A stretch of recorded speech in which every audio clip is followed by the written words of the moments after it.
that contains all the platonic solids. You know, you have the icosahedron, the tetrahedron, you have the dodecahedron. There's only five. And you mentioned the third, the pair. Yeah, so that it's Greek, so it's 12. Yeah, well, I used to think the icosahedron was the best one. See, I kind of feel like I have a connection with the icosahedron, but I mean, we all sort of worship the dodecahedron because it's like the 12-sided pentagon. You know what I mean? And the yeah, so the icosahedron. No, but you know what? Actually, so when I was in Euclid class, so my first year of college, we studied like Euclid. That was it. Like that was the entire math class, just Euclid. And I presented the icosahedron, so I can demonstrate for you how like the icosahedron exists. You know how like it's a mathematical proof. I mean Euclid's kind of easy, but so it's just like this is beauty. You accept these axioms, and I can construct for you a platonic solid. Isn't that glorious? Do you agree with it? Do I agree with it? As I told my day class, I liked it better when time was standing still in this room. They put that little battery in and it's like 3 minutes fast. Don't worry, Professor. It is actually. Time will still stand still for about another hour and 20 Feel that way, won't it? For me, it goes like that.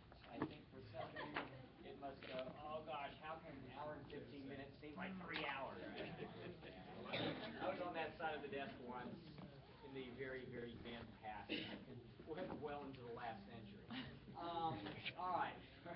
For next time, and I'll probably try to send you an email to remind you of this, read assignments 10, 11, and 12 for next week. We will get through 10 and 11. We'll get partway into 12. I don't know how far.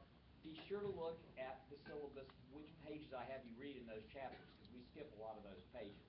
So assignments 10 through 12, I think it's assignment 11, you don't have any reading for. I think I asked you to look at maybe 1 or 2 statutes, and I'm just going to lecture. That's going to be very fast. So 10, 11, and 12 for next week. We're doing 1 row a night. So row 2 you're on call tonight, right? And then row 3 on Tuesday and row 4 on Thursday. And your very, very last class, which is the Tuesday before Thanksgiving, the 24th of November, it'll be those last 2 rows. Excuse me, that'll be on call. I will once again, remember we're not going to have class on Tuesday, December 1st, and we'll make that up by video. I'm taping it tomorrow. And you know I'm old because I say tape. No one uses video tape anymore, but you know what I mean. I'm recording it tomorrow, video recording it tomorrow. And I'll let you know probably by email next week about the logistics of getting onto that, how to do it. I don't know. I've never done this before, so we'll just have to figure out where it's going to be, and I'll give you a link, send you a link or something like that. I'm not sure. I'll tell you where to find it. I also have been told I have to give you something like a short assignment that you have to do kind of on a pass-fail basis. I told my day students it would be pass would be 0, fail would be -1, but no, that's not it. It's just if you don't do it, you're absent, right? So after you're looking at my video, I'll ask you, maybe a few short questions, like 1 or 2 of my pop quiz kinds of questions, and you'll write like maybe a paragraph or 2 or something like that, and email it back to me, and then I'll know, then I'll count you as having been present. It'll also be useful because, as I told my day class, I will ask 1 or more questions on the final exam. Probably 50% of the final exam will come from that video. No. But one or two, short answer questions or multiple choice questions, 1 or 2 things will come from that video. So please make sure you watch that video. And actually, I was talking to Dean Herring today. I said, I'm going to be asking them questions from that video. It'll be its own punishment if they don't watch that video. Although it may be punishment if you do watch the video, but you can be the judge of that. So I said, so I really have to ask them to do a short assignment or something like that to show that they were there. He said yes. So, sorry, I have to do that. So I love being able to blame it on my dear friend and colleague Maxine Harrington. If it were up to me, everyone would get an A, right? Yeah. Okay. All right. But seriously, folks, when last we left off, we were talking about facts of independent significance, and we were doing, I think, I had just started doing note 4 on page 236. And I said I was going to come back to that and spend some typos on it, but I hope we'll kind of bring this all together and show you the relationship and some of the differences between facts of independent significance and incorporation by reference. So I'm going to try that all now. And when we finish this material in a few minutes, if you still don't understand, if you've got questions about one of the doctrines, I think people have incorporation by reference down pretty well. It's facts of independent significance that seem to me to be giving people some problems. And it's a pretty easy kind of extrinsic evidence admission test. It's the kind of stuff that we do all the time and have been doing all the time throughout the semester, but just haven't been thinking of it about it that way. But let's do this, and we'll see if it's still a problem. I'll see what I can do to clear it up. All right. Once again, let me start over again with problem 4 on page 236. Testator's valid will states, I leave my personal property to those persons I shall name. I shall name. Gee, that sounds like at the time the testator has the will, is executing this will, is drafting this will, the testator has not written that paper and named those people yet, so we can't have an incorporation by reference because that document isn't in existence at the time the testator executes the will. Leave the personal property of those persons I shall name on a piece of paper to be found, that will be found in my top desk drawer. Upon testator's death, an unsigned handwritten note is found in the top drawer. This lists various items of personal property along with their intended recipients. John Smith to take my watch, a gold watch. Jane Jones to take my diamond ring, something like that, okay? Will the property be distributed according to the note, and how would it be different if testator had signed it?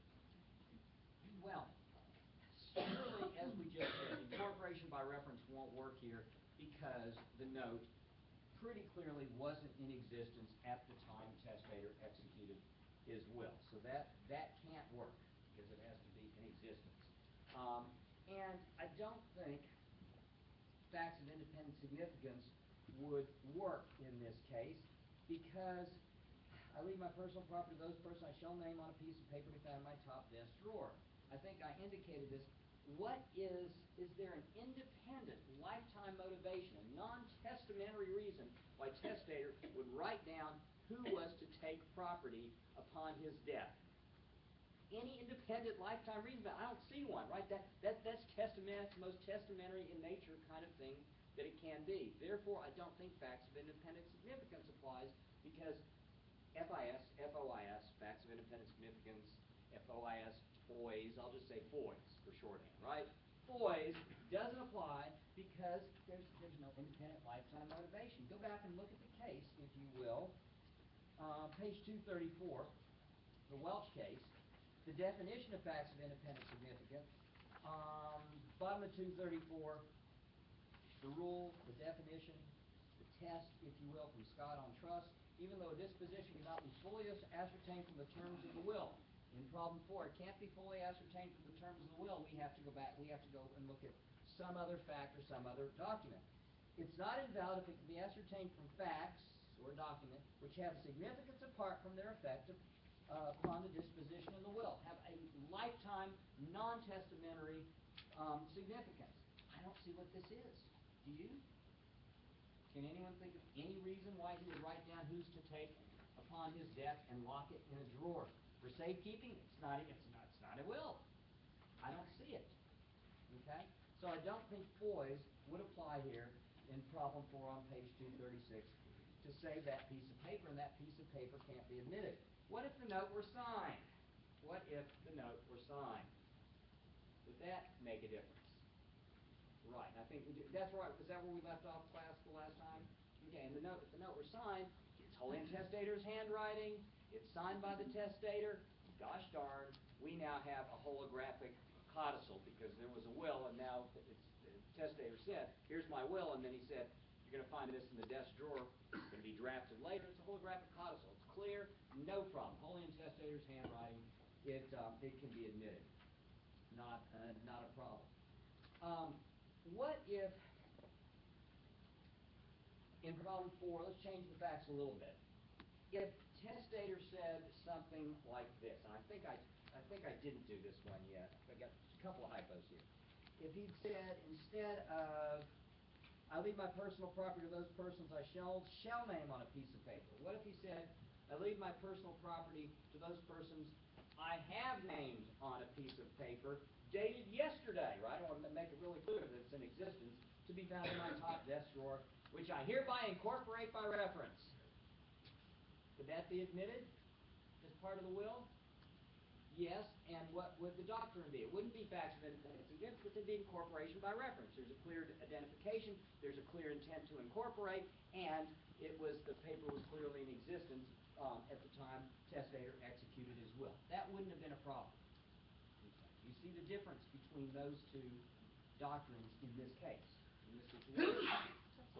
Now, bless you. Let's change the facts a bit and let's do this hypothetical.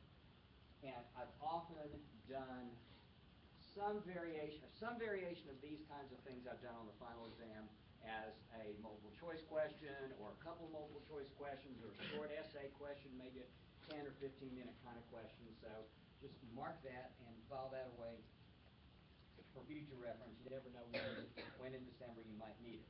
All right, here it goes. Suppose testator's will is dead. Something like this. Get ready to write.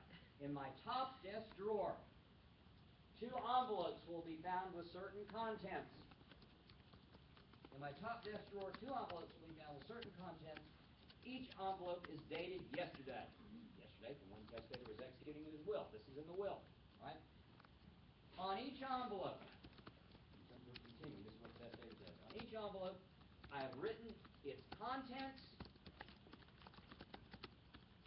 Here's the contents of the envelope. I've written the contents and the name of the person who shall take the envelope's contents at my desk. Okay? So on each envelope, I've written its contents and the name of the person who shall take the envelope's contents at my desk. The testator talking. He's still talking because he's pretty minded, right? It's my will. It is my will that each person take the contents of the envelope with his or her name on it. It is my will that each person take the contents of the envelope with his or her name on it. Got that? That's what testator says in his will. He said it was going to be in his top desk drawer. His top desk drawer is usually locked, and testator is the only one with the key. On testator's death, when testator dies, his desk drawer is pried open. It was locked, pried open, and there are 2 envelopes that are found in the locked desk drawer, dated just like testator said, dated the day before he executed his will. Each envelope is fully in testator's handwriting, what's written on it, and testator has initialed as well. So he says, for example, on envelope number 1, whatever the contents are in that envelope, to blank, whoever that person is, upon my death, and the testator initials that on each of these 2 envelopes. Okay? And in fact, each of the 2 envelopes contains exactly what testator said it was going to contain. So one of them, in one envelope, it's $1,000. In the other envelope, it is a gold watch, let's say. Will each of the 2 people who are named, each one named on the separate envelopes, take what's in their envelope? If so, why? Discuss all alternative theories. What do you think? What do you think?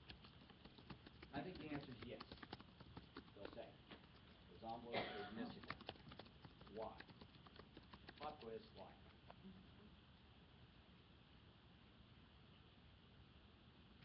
Strand, you want to take a crack at it? Would be incorporated by reference. Incorporation by reference. Why? They are in existence.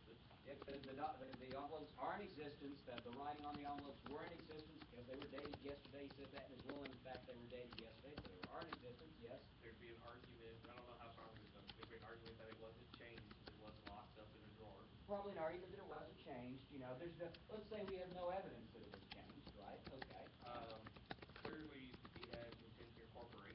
Yep, clearly he had the intention to incorporate it because he said, I want these people to take these things that I've said on the envelope, and the intention to incorporate, were the envelopes, were they clearly identified? Sure, they were clearly identified. Incorporation by reference, no problem. How about facts of independent significance? That one's closer. I had a student who convinced me that it wasn't. I think even under facts of independent significance, it might. I think that would be admissible. And then I'll tell you why in a moment. Anyone want to take a crack at it? Tell me first. Do you want to take a crack at it? You want to make the facts of independent significance argument, and then you can make the counter argument if you want to. I would say maybe because It's a maybe. I admit that. they keeping, hiding, don't watch. That's it. And the $1,000. Although, but the $1,000. You didn't have to put that in an envelope. You could have put it in a bank. You could have put it somewhere else, right? I mean, you could have put it in the desk directly. Okay, but let's go through the facts of independent significance, right? It's going to has to have a lifetime motivation, not merely a death time motivation. We know the death time motivation wants these people to take, but he should have included it in his will. Consider this independently from incorporation thereof. Okay, what's the lifetime motivation? Safekeeping, but why does it have to go to an envelope? Well, I was sorry. Wouldn't the ideal of $1,000 being put away with somebody's name on it go against the ideal of safekeeping to it being kept in a particular place for the purpose of it being disposed of? So you're saying that. So okay, It's kind of a double-edged sword. It is a double-edged sword. I think it's a double-edged sword. Does the fact of independent significance, we're saying safekeeping here. So you're saying, but the writing and stuff, it could have a dual purpose. Maybe this is where you're going. Go ahead. So Well, it can always have a dual purpose. We know it's going to have a death time motivation. So if we're just really searching for any lifetime motivation, you didn't even have to have it in mind. Attach that on, even if that would be explainable under the other purpose. Right. As long as is it hypothetically realistically could serve the independent significance. Right. So is it?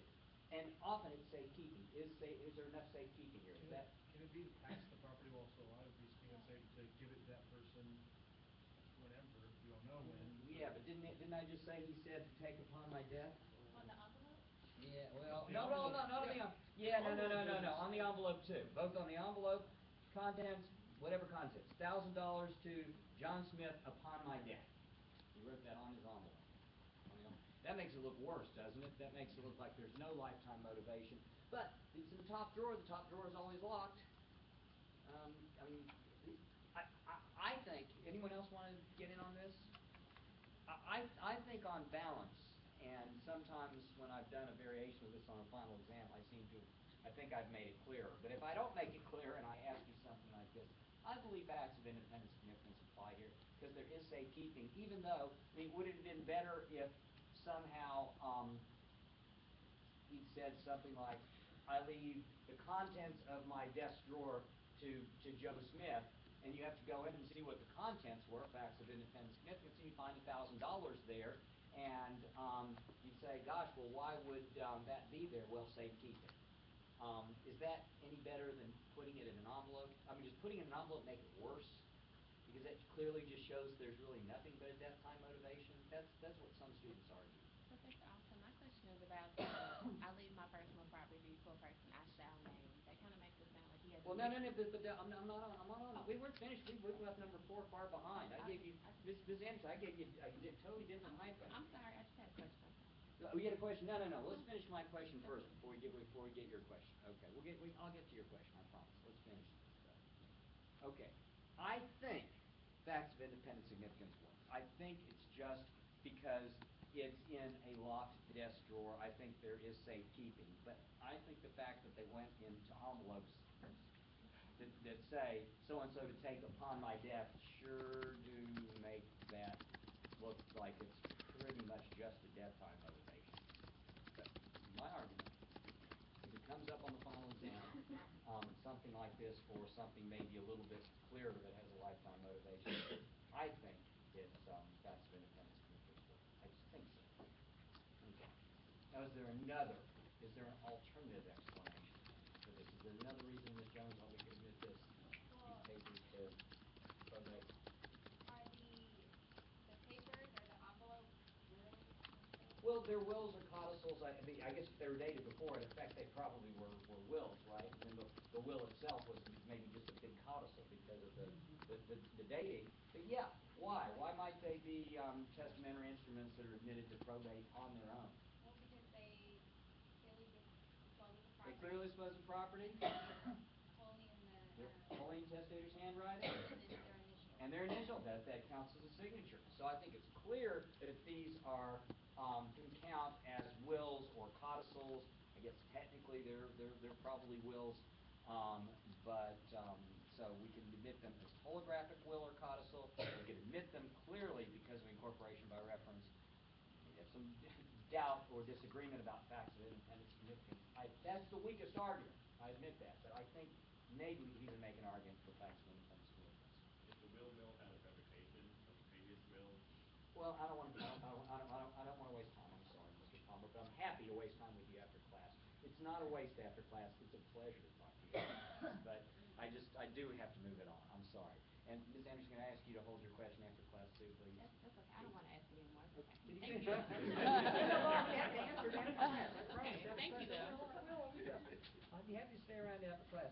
I really kind of want to move it on because I've got so much I want to cover. I'm looking up and it's almost 9:30. Okay, and I always promise. Listen, I'm always happy. I'm always happy to have your questions after class if I don't get to them now. And if I think they are wonderful questions and I've screwed up, I'll send you a long email explaining what I meant to say was courtesy of one of your classmates.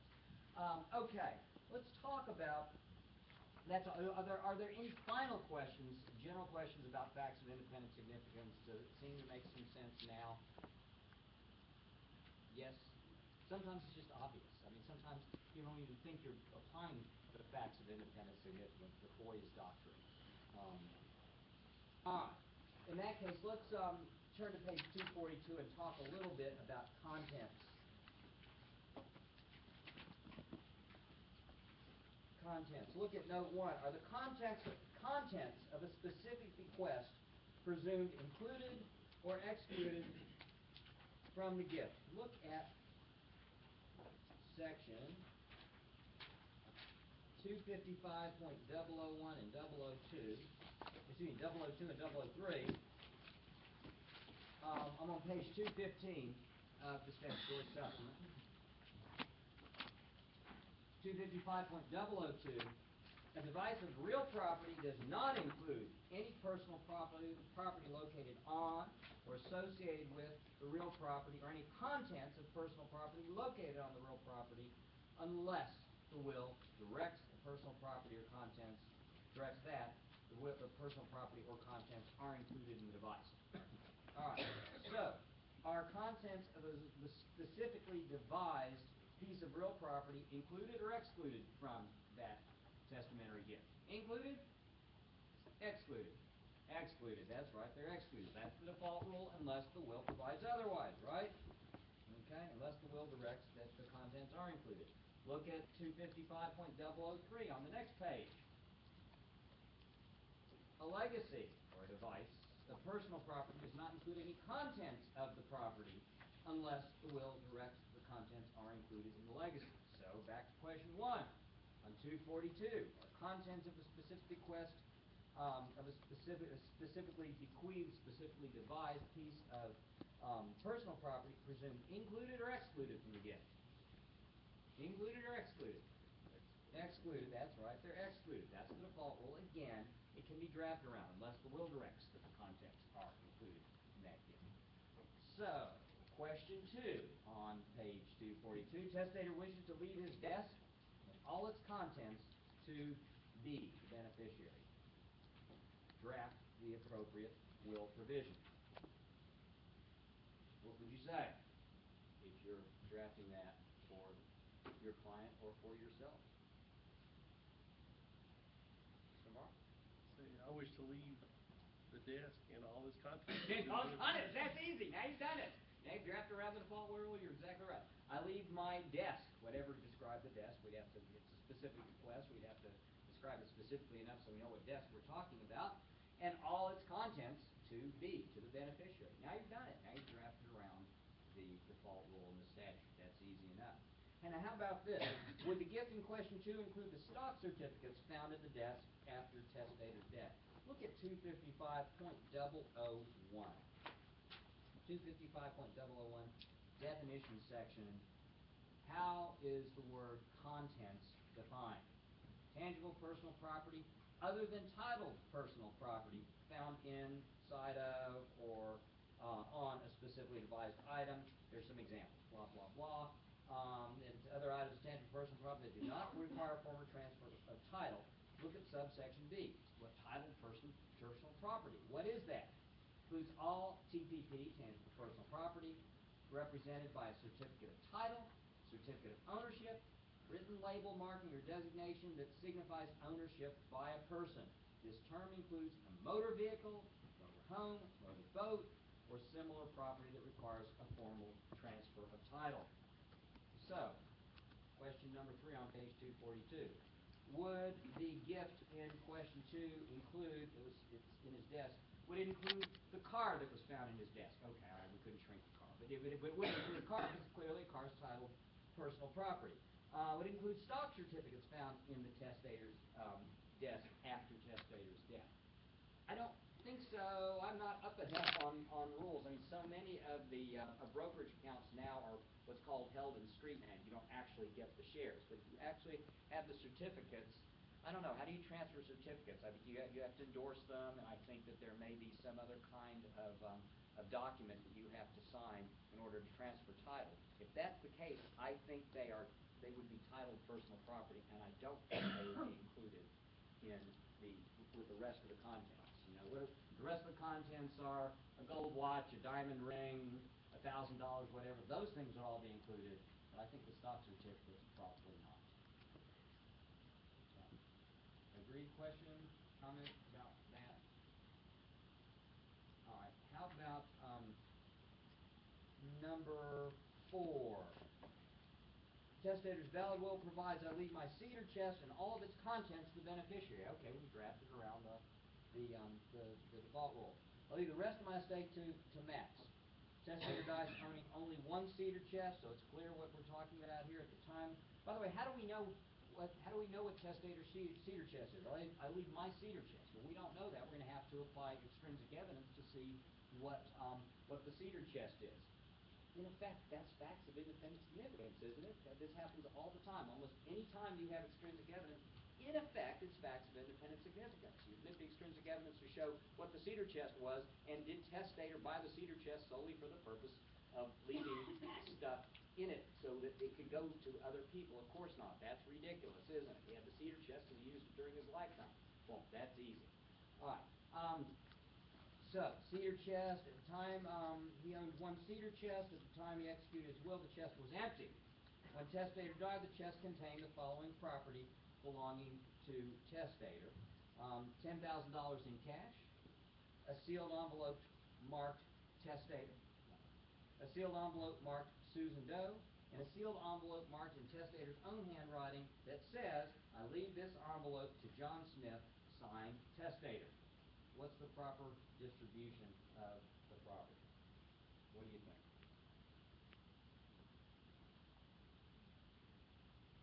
And why? Who wants to take that?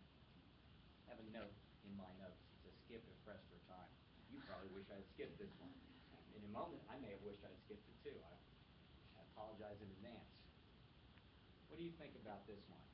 How do we distribute the contents? My cedar chest and all its contents. The 10,000 goes to beneficiary of his name. Okay, Mr. Spencer, I think because it's contents and we've drafted around the default rule in chapter 255, right? Okay. Yes, 10,000 goes.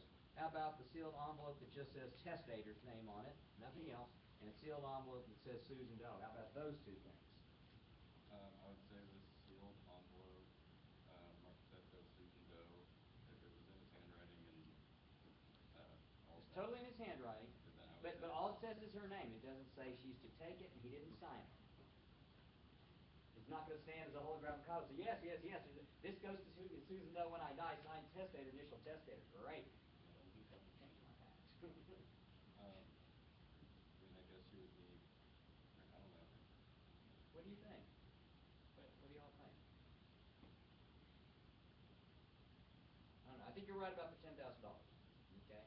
And I could be wrong, but I don't see a difference between the two envelopes. I think the two envelopes either both go to the beneficiary named in the will, or neither go to the beneficiary. I don't see a difference just because one has testator's name on it and one has someone else's name on it. It could have been doodles or something like that when he was writing. So, is the beneficiary going to take the contents of the two envelopes, or are they going to go to the residuary beneficiary, who is Max Smith? What do you think? Mr. Spencer, you want to? I think they would go to the beneficiary. I think they go to the beneficiary too, because I think they're contents, and I think whatever, unless, and I was thinking as I was looking over my notes a few minutes ago, I was thinking, oh crap, but what if they're contents of contents, right? The envelope of contents, but does that also mean the contents of the contents? I think so. I would be fairly confident, relatively confident, so confident that I may not give you this. I'm not so confident that I wouldn't necessarily give you this on a final exam and try to make it clear because I'm not sure. I think the two envelopes would go to the beneficiary, not the people named. Obviously, they can't go back to testator because testator's dead, or Susan Doe, I think.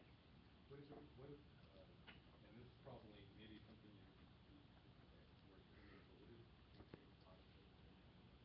Now that's interesting. I was just assuming you're right. I shouldn't assume that because what's inside of them? I'm just saying there's two more $10,000 bills inside them, right? Yeah, you're right. I didn't think about the possibility that inside might be further instructions or a holographic codicil or something like that. Let's take that out.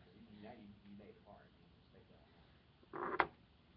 Like, just the opposite, kind of verify that he takes everything inside, because if you went and Now who he? the beneficiary, The beneficiary. everything in the chest, because there's nothing that says he has to open it in front of anyone. So nobody knows what's in that but him. So if they just gave him the chest and he walked out with it under his arm, he takes everything. Does he? What about the fourth thing? What about the fourth thing? Mr. Spencer, Mr. Brand, some people are shaking their head. Sealed envelope marked in testator's own handwriting. Leave this envelope, shall I make it easier, and its contents to John Smith, signed testator. That sounds fine. That's a holographic codicil, isn't it? Okay, and that goes to John Smith. I think that's separately admissible. But I think you're right about everything else. I really do think the first three things go to the beneficiary rather than the residuary legatee, who's Max Smith, right? That's what I think. What do you want? Why is Susan Doe not the fact of independent significance? What fact is significant? He could have just put it in there for safekeeping until he saw her and then he handed to her. But how do you know that it's supposed to go to Susan Doe? There's no direction, there's no indication that it's supposed to go to Susan Doe. He just wrote her name on it. He could have, what's in it? $10,000, Mr. Marquez. $10,000 is the one that says to Susan, it doesn't even say to Susan Doe, it just says Susan Doe. Maybe that is an envelope he used to give her something during lifetime, and she gave it back to him. We have no indication that he wants her to take the contents. Just her name is on it. It could be a doodle, it could be a scribble, it could be a note that he was writing to himself. Same thing for the envelope with his name on it. It's much more difficult when it's like number 4. The contents to go to so-and-so. Yeah, that's a different story. So I think, I don't know. What if number 3, Susan Doe, what if contents to go to Susan Doe? What if he had written that on the envelope and didn't sign it? I still think the beneficiary takes it. I don't think Susan Doe does. I think he's got to sign it for Susan Doe to take it. Because he said all the contents to go to these people other than the fourth one, right? Now, you may have proof problems, you may have practical problems. He may walk off with it. They may hand him the chest. They may have never opened it. He may walk off with it with all the contents, and they'll never know about that fourth instrument. But, assuming we're God and we know about it, I think he doesn't take the fourth. I mean, a little hard time with wrapping around why this can be facts of independent significance. So let me ask you this. Sure, go ahead. If the will had said, I leave my cedar chest and all of its contents to the beneficiary, except the envelope that has Susan Smith or Susan Doe's name on it in there, would that then change the result? Yes. In that case, I don't think I don't think that the contents with Susan Doe's name would go to the beneficiary in that case. Okay. But I'm not sure they would necessarily go to Susan Doe unless he said they'll go to Susan Doe. You open those contents up and it goes $10,000. Except the thing that says Susan Doe. Doesn't say, and it's to go to Susan Doe. So, but it would accept it. It would kind of exclude that one out, as opposed to including it out. All right. Yeah. Okay. Samuel Goldwyn, include me out. Do you remember that famous Samuel Goldwyn, famous movie producer? He was famous for kind of being like Yogi Berra, and said he said kind of nutty things that on their face. No, that can't be right. So he used to he would say, he didn't like you say, include me out. I'll just attribute it to you. Oh, thank you. Yeah, nutty things, right? Yeah, well, okay. I can't say you're wrong. All right. Further questions about this? I am regretting that that we did number 4. I don't know, but maybe it was easy. I'm not sure that it was. I see fear in many people's eyes, so maybe it wasn't so easy. Let's talk on page 242 and 243. Let's talk about precatory language. That's language that in a will that's not binding. It expresses the wishes of testator. Here's what I would like to happen, but it's not binding. I don't require that this happens, as opposed to mandatory language, which does require. I give my diamond ring to Mr. John Stone. Okay, that's binding, as opposed to, gee, I would like something to happen. Okay, so for example, look at note 1 on page 243. Let's see this. Paul's will contains the following provision. Bill is to be the exclusive real estate agent of the 6% commission for the sale by my wife of any real estate passing to her under my will, and he shall have a right against the sale proceeds to her to collect that commission. Doc, the executor, didn't use Bill as the real estate agent to sell the property passing under the will. Bill sues Doc and Paul's wife to collect the 6% commission. What result? Is that language mandatory? Is it binding? Does testator require that Bill must be used as part of his will? Or is it merely precatory, expressing his wish and his hope that Bill is hired, but it's not binding if Bill's not hired and there's no suit? Binding or not binding? I think it's binding, but it doesn't. I thought if it's to the executor of the will, it doesn't matter whether it's precatory. It's presumed to be mandatory, even if it. I think this is mandatory. I think this is binding. The case held that this was binding. I think that we could make it clear that it's precatory by redrafting. This says Bill is to be the exclusive real estate agent. Okay. ...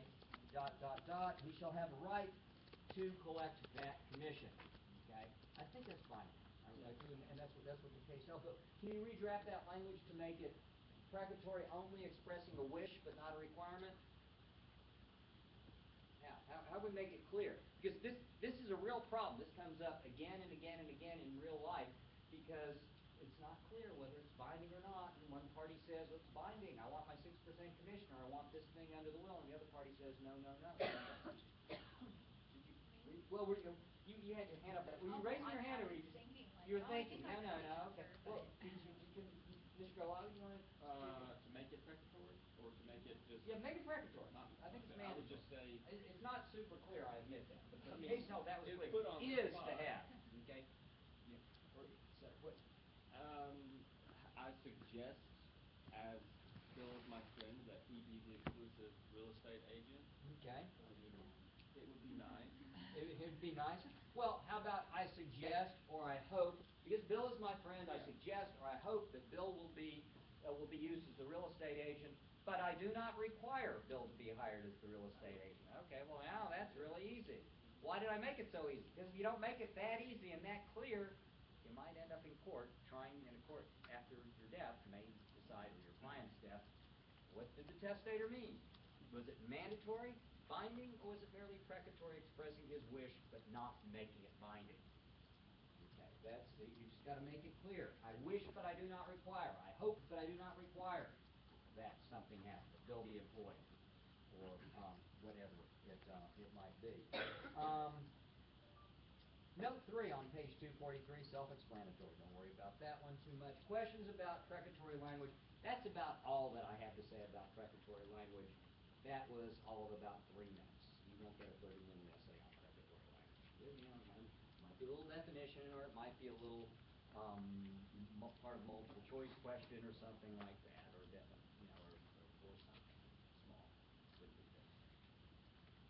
All right. How about class gifts? We're going to talk about class gifts. And when we talked about the lapsed gift statutes and the anti-lapse statutes, we saw these 255. It's subchapter D. It's 255.151 through 154. States Code section 255.151 through .154. And we skipped over one, and particularly give us a little rule about how class gifts work, at least in part. And we skipped over that when we did a week or so ago when we did the lapse and the anti-lapse rules. And now tonight we're going to do those things. So let's first talk about, there are two issues dealing with class gifts. Number one is, what is a class? Or maybe I should say, is it a class? What did testator intend? Okay. Is there a class? Generally, and you see this there on the bottom of page 243, if testator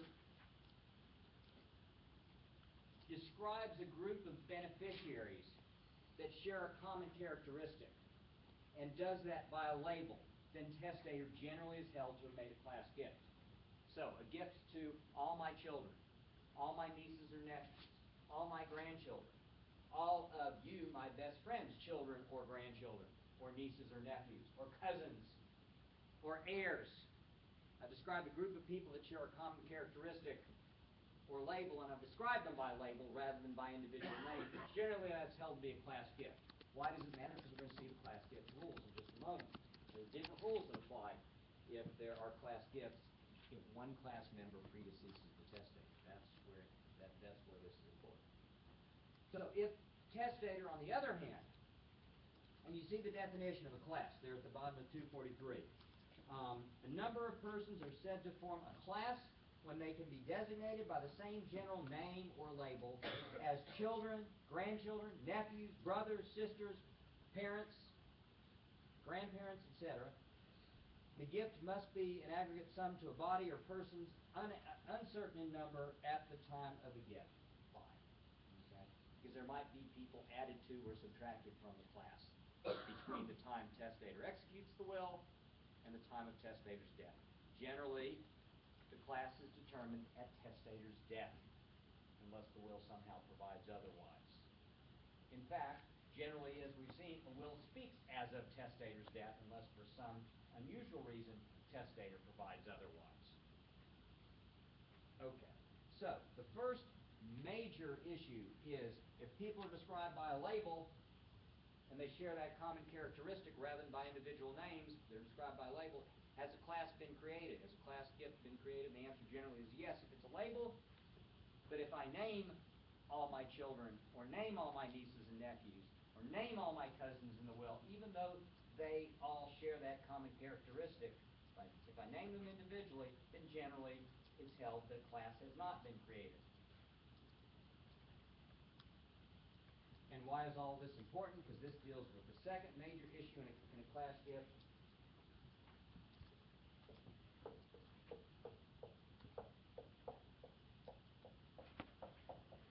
If, this is T, predeceases T, what happens if a class member, we've determined that it's a class, what happens if one of the class members predeceases the testator?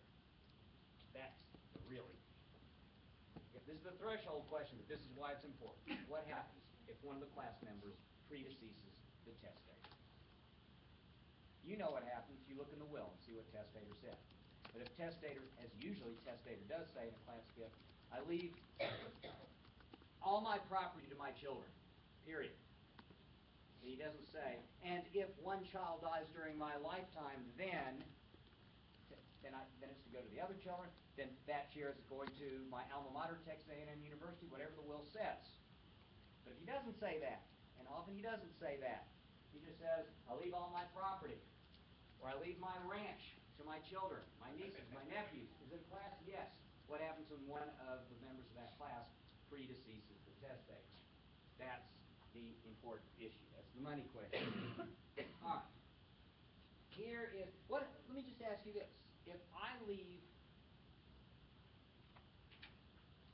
my ranch in equal shares to every one of you, and I name every one of you. Now you share a common characteristic. You're currently in my wills class, but that's not a class gift because I've named you all, right? Individually. So what happens if one of you predeceases me and my will is silent? What happens? What would happen to your share if it's not a class gift? Their heirs would take. No, not the heirs. We have a lapse gift, and what happens? What happens? It lapses and falls in the residuary. Remember, your share lapses and falls in the residuary. Okay? It's not the residuary estate. The residuary estate, there's a different rule, right? But if I say I leave you my ranch and you die before me, or I leave two people my ranch and one of them dies before me, that person's share lapses and falls in the residuary. That was a specific question. It lapses and falls in the residuary. And you may not believe me, but you will find that in Section 255.152 on page 219, the statutory supplement. Subsection A, if a device other than a residuary device fails for any reason, the device becomes part of the residuary estate. It lapses and falls into the residuary unless the will provides otherwise. My will hasn't provided otherwise. All right, that's the general rule. And I've named all of you individually.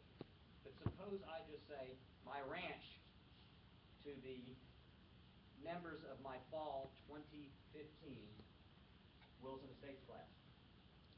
Is that a class gift? What happens if one of you, God forbid a million times, should predecease me?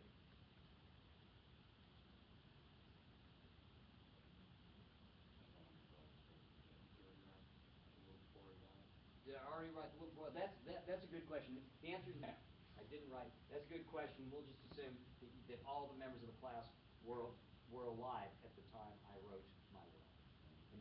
And then after that time, they died. One of you died and predeceased. It would pass through him as a devisee. Where are you reading? 154. Purposes of subchapter: a person who would have been a devisee under class gift of the person that survived the testator is treated as a devisee unless the person died before the date the will was executed. They didn't do that. Purposes of subchapter: a person who would have been a devisee under a class gift. This person survived is treated as a devisee. How does that mean? Treated as a devisee.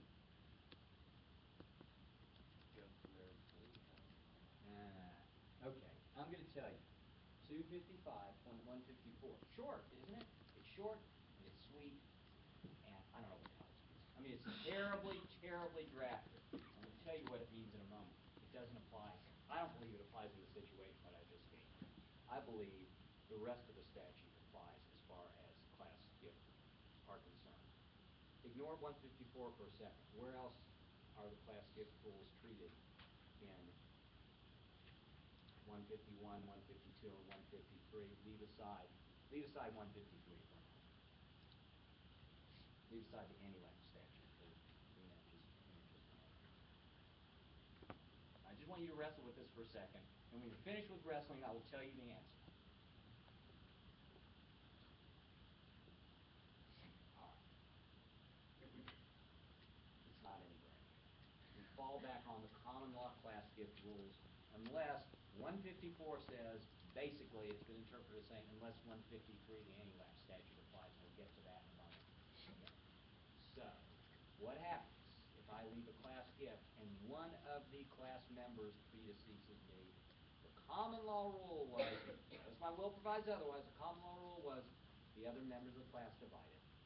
It's like the residuary, the statutory rule for where the residuary is left to more than two or more people, and one but not all of them die, the other members of the residuary class, the residuary takers, take it. That's the common law rule. Okay. So, yes.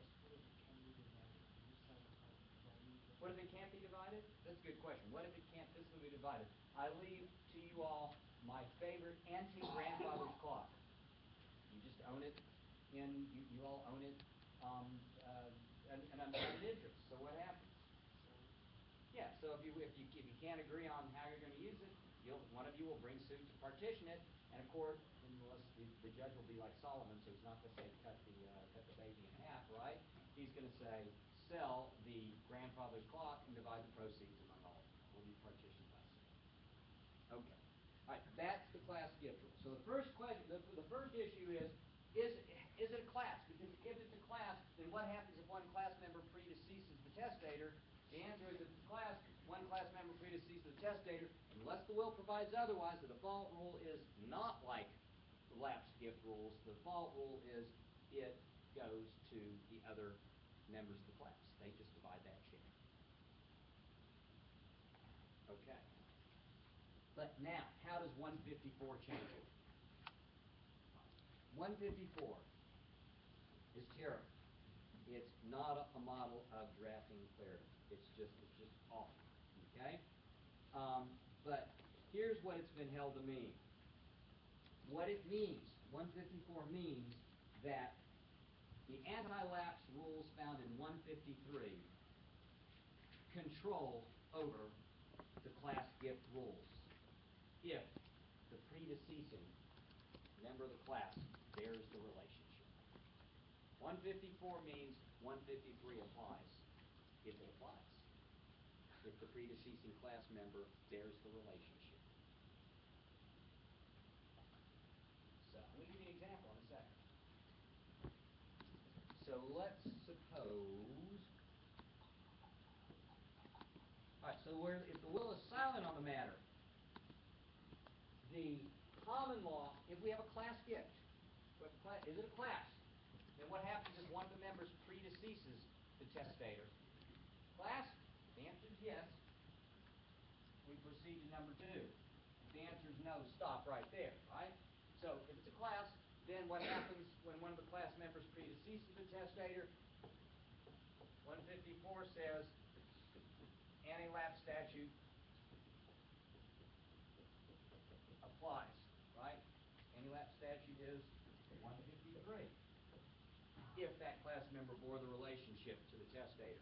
The class member who was the devisee who died bore the relationship to the testator. What's the relationship that 153 requires? That class member has to be the descendant of testator or descendant of testator's parent. Exactly right. So if they bore the required relationship, then 154 says 153 applies. Easy, simple, straightforward. You have to be a moron not to understand it. No, it's hard, I know. Okay? All right, it's hard, I understand. Okay? And I could even understand, even if I weren't looking, even if I didn't see your pained, horrified faces, I would know this is difficult. Let's try to make it clear. I think this will be clearer by working through these class gift rules, these class gift questions and problems that begin on page 245. So let's look at problem 1. I mean, everything that I've just said generally, now we're going to flesh out. Now we're going to put flesh on the bones, I hope. We'll see. When is the membership of a class determined? For example, assume the testator's will states, I leave $10,000 to the children of my best friend, Ray Parker, share and share alike. The children of my best friend, Ray Parker, are those people who are described by a label and they share that common characteristic? Yes, that's a class, so the class gift rules apply. Let's assume the testator's will is otherwise silent in pertinent parts. When testator executed his will, Ray had 2 children, A and B. Before testator died, A died and C was born. After testator's death, but before distribution of the estate, C dies and D is born. Okay, so how should testator's estate be distributed? Okay, the will speaks as of the time of testator's death, unless the will provides otherwise. The will hasn't provided otherwise, so it speaks as of the time of testator's death. Is D born before or after testator? D born before or after testator? David born before or after testator? After. David's out of it. David's not a member of the class. Okay? Alice, Betty, and Charlie, A, B, and C. A, B, and C were all born before testator died, right? But A died before the testator died and C was born. Okay? Alright? So will speaks and the class is determined as of testator's death, how do we distribute this property? I'll start you off. David's not part of it, because David was born, unless the will provides otherwise, David was born after testator's death. The will is presumed to speak as of testator's death, not after testator's death. What about Alice, Betty, and Charlie? You tell us. What do you think? I would say B and C take equal shares. B and C take in equal shares. Why? Now, didn't B dies after before the distribution of estate, but after testator's death? Okay. Excuse me. C dies, right? A died. Now let's see. A died before testator died, right? Okay. And C died. C was born. So at testator's death, testator was survived by B and C. Then C died thereafter. More than 120 hours. How about that? That makes any difference. All right. Does A take a share? No, not under the common law class gift rule. A predeceased class member, the other class members take. Okay? So A doesn't take a share. D doesn't take a share because he wasn't born before testator was born. Okay? And how about Betty and Charlie? Charlie died. Betty was alive, but Charlie died, although after testator. What result? I would say B takes 50% and C heirs. Yeah, that's right. And C takes 50%. That is, his heirs or devisees take because he's dead now. He can't take. But he was alive at the time testator died. It's a class gift. The other members of the class, if any members of the class die before testator dies, they're just ignored. What if A had children? Would it matter? No, Okay, what about the Anti-Lapse statute? doesn't apply because It doesn't apply because why not? because the devisees, so A, The devisee, well, who are the devisees? A, B, and C. Well, no, they're class members. And what's the class? Ray's. Ray Parker's children, the children of my best friend Ray Parker. And by definition, those children are, I'm going to assume, are not also his children. Now, if we have same-sex marriage and they've been adopted, I'm not going to ask you about that. Come back in a year or two or three when we've had more judicial decisions on this, okay? All right, but so they don't bear the required relationship. They don't bear the anti-lapse statute relationship. All right, so I think you're exactly right. B and C take, C's dead, so his heirs or devisees take. Because C did survive testator, he just happened to die before the distribution of the estate. Okay, that's the classic common law class gift rule. By the way, how come after the will was executed, how come C and D weren't pretermitted children? Why aren't they pretermitted children? They're not his children. They're not born or adopted from the testator, right? That was a trick question. Okay. I want you to see how these kinds of things could work into, for example, in December, on the final exam, I might just throw that question. Well, are they pretermitted children? You say, no, they're not his children. Right, that's exactly. Okay, great. Very good. So far, so good. All right. How about number 2? Let's see. Question number 2. Father executes a will leaving his entire estate to his children. That's a class, isn't it? People who are identified by a label, and they share that common characteristic. He had 3 children, A, B, and C. Unfortunately, A predeceased father, survived by her husband and 2 children, X and Y. How should father's estate be distributed? The will is silent. The will is silent. So, A predeceased his father. So, father dies survived by B, C, and A's 2 children. A, B, C, A's 2 children, X and Y. These are the people that predeceased the father. Okay? We got a class gift here. Normally, what would be the common law rule? Who would take? B and C, right? The surviving members of the class. But here's where 154 comes in.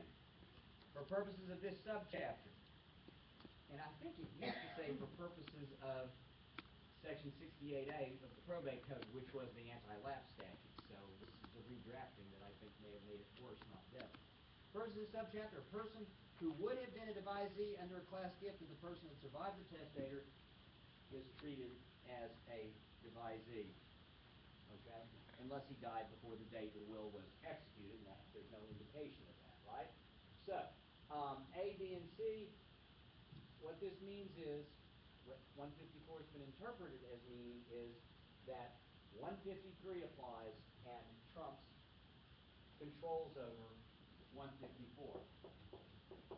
So the anti-lapse statute applies. If it applies, if a devisee who's a descendant of the testator, I'm reading 153 subsection A, this is our old friend, the anti-lapse provision. You know it, you love it, you're going to see it again in December, you may see it on the final, you'll see it on the final exam, you may see it on the bar exam in February, July, or whenever you take it, because occasionally they ask about that anti-lapse statute. Devisee is a descendant of testator, descendant of testator's parent is deceased at the time the will is executed, fails to survive the testator, then the descendants of the devisee who survive the testator by 120 hours take the divided property in place of the devisee. So, what do we do with problem number 2? Who's helping me with this? Ms. Jens, will you help me with this? Okay. Sure. All right. Thanks. So, what do we do in problem number 2? Who takes? So B and C would each take a third, Yeah. and then X and Y would split. That's right. Class gift rule, the common law class gift rule would say, unless, again, all this can, these are default rules only, they can be drafted around. Would have said B and C each take 1/2. That's the common law class gift rule. But 154 says 153 applies over the common law rule. Okay? So 1/3, 1/3, 1/3. These people bear the required relationship to testator. They're either his descendants or descendants of his parents, or his descendants. Okay? And one of them who predeceases him survives, leaving 2 surviving descendants. So this 1/3 goes 1/6 each. Do you have a question, or you just think? Well, I have a question. Yeah. I know that the testator could draft around .153. Could A draft around it? No, because we're not distributing A's estate, we're distributing testator's estate, right? A could do what he wants with his own property, but he can't. No, he can't do it. It's only testator, because we're distributing testator's estate as his will that we're executing, not A's will. Right? Okay. I don't know if anybody's satisfied with that question. With that answer, Claire. No, I am. Okay. All right. Yeah, I know. This is tricky stuff, right? You remember I told you before what my dad says. It's real easy, but he's selling it along, right? So, sorry. I apologize. All right. Let's go onward and upward. We're gonna see if we can't, if this isn't gonna start sinking in. It may have already started sinking in. But let's work on 246, problem number 3. Mother executed will leaving her entire estate to her children and to the survivor or survivors of them at the time of her death, at the time of my death, share and share alike. One child, Herman, predeceased the testator, but he was survived by children. Will the anti-lapse statute save that gift for Nadine, or will the survivorship language control, in which case we fall back on the common law class gift rule? What do you think? Has she drafted around the anti-lapse provision by saying, or to the survivor or survivors of them? Held yes. And think about this. Look at section 151, second sentence. For example, a device in the testator's will stating to my surviving children, such of my children as shall survive, which are the survivors of them, survivors of that class, prevents the application of sections 153 and 154. And 154 just is referring back to 153. I think it's less and less clear in this recodification. But 154 has been held to refer to 153.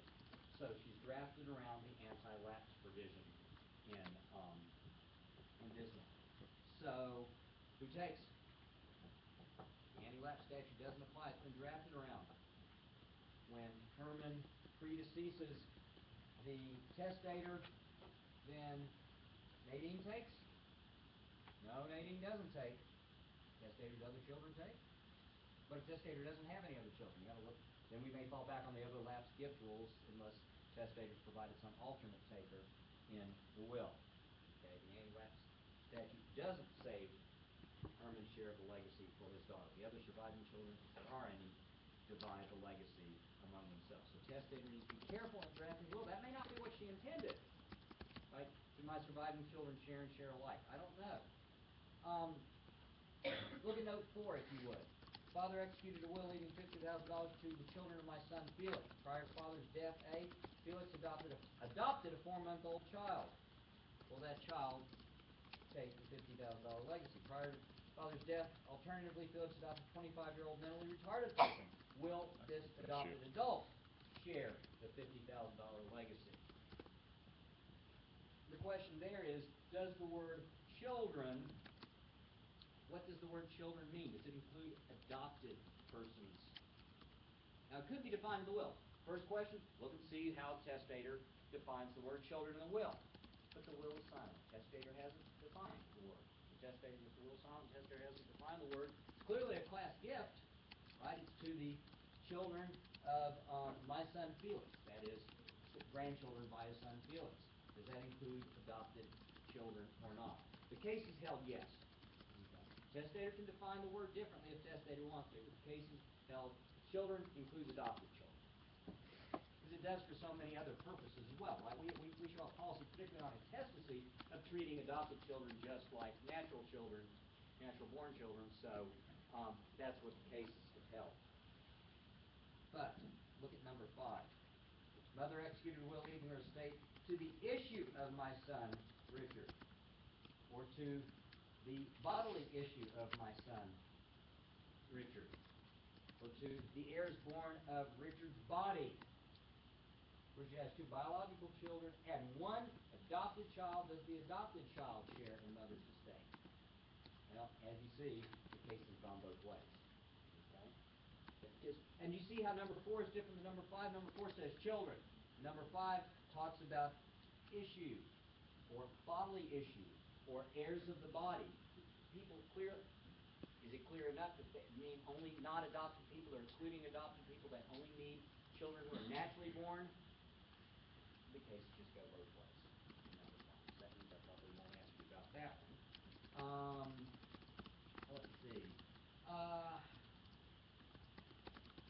Note 6. Testator's will named testator's nieces and nephews. As beneficiaries. A dispute arose as to whether this phrase referred only to testator's blood nieces, related by blood, nieces and nephews, or whether it also referred to testator's nieces and nephews by affinity, nieces and nephews of testator's spouse, predeceased spouse, right? The predeceasing of the spouse breaks that bond of affinity, that relationship by affinity. Trial court granted summary judgment in favor of the blood nieces and nephews. The testator's will could only have referred to them. But the case reversed the trial court. The Court of Appeals opinion held that this was a question of fact. What did testator mean? In effect, this was a latent ambiguity. We're going to have to take extrinsic evidence to see what testator meant by nieces and nephews. You could look on the face of the will, it said nieces and nephews.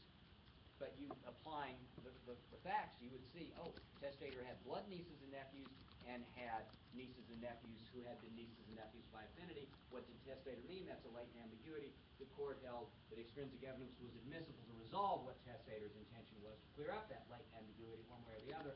And because extrinsic evidence was admissible, that was a fact question, and it was erroneous for the trial court to have issued summary judgment for the blood nieces.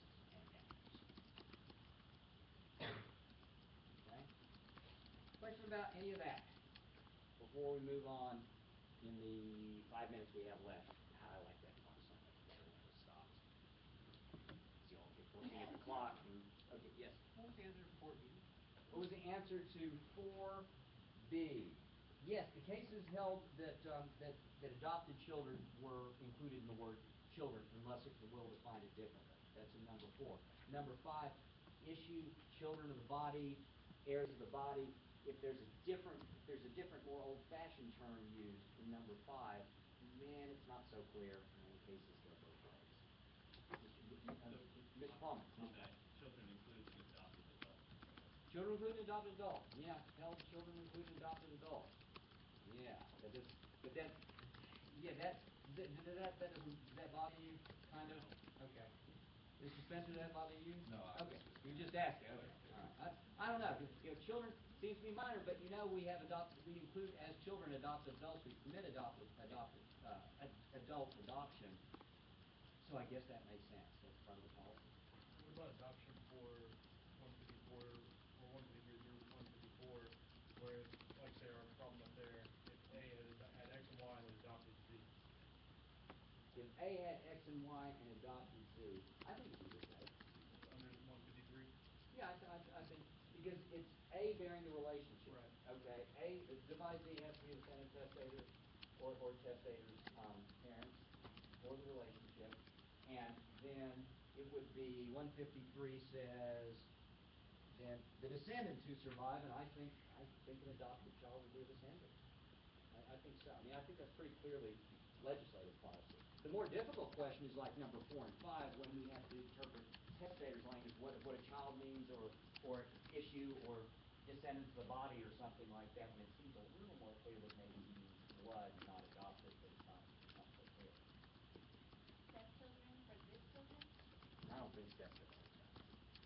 Although, if stepchildren don't take, what about number, which one was it? Number 6, nieces and nephews by affinity. Yeah, I know. I mean, I know typically you don't include stepchildren, But the nieces and nephews who are the blood nieces and nephews of the predeceased parent, I don't know. That's a tough one. This is maybe the court bending over backwards to correct my testator. You know, to my nieces and nephews, meaning my blood nieces and nephews and the blood nieces and nephews of my beloved late deceased husband. Like the testator didn't say that. She just inferred it. So maybe the court was trying to help her out. All right. Well, crud. I see by the old clock on the wall that we didn't get nearly as far as I wanted to get. So it looks like we're going to have to stop there. And we'll start next time on assignment 10, which is chapter 7. And we'll finish assignment 10 next week. 11 I'm going to go very fast on next week. We'll probably, I think, be able to get to at least a little bit into chapter 9, which is assignment 12. We won't finish chapter 9 next week. Go ahead and read chapter 9, assignment 12, if you would. Remember, read the pages that I assigned to you. It's not all of these chapters. We skipped some pages. Check the syllabus. All right? Have a good weekend, everyone.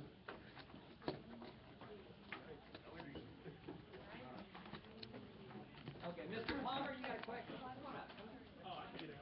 What? Oh, you're falling into my trap. My plan is work. You want me to plug you? What? Oh, yes. I wish you just jotted it down. Just jotted it down. Noted it. I would have liked it. If you think about it, send me an email. Okay? The contents is the question No, I had remember, last. come on. The contents and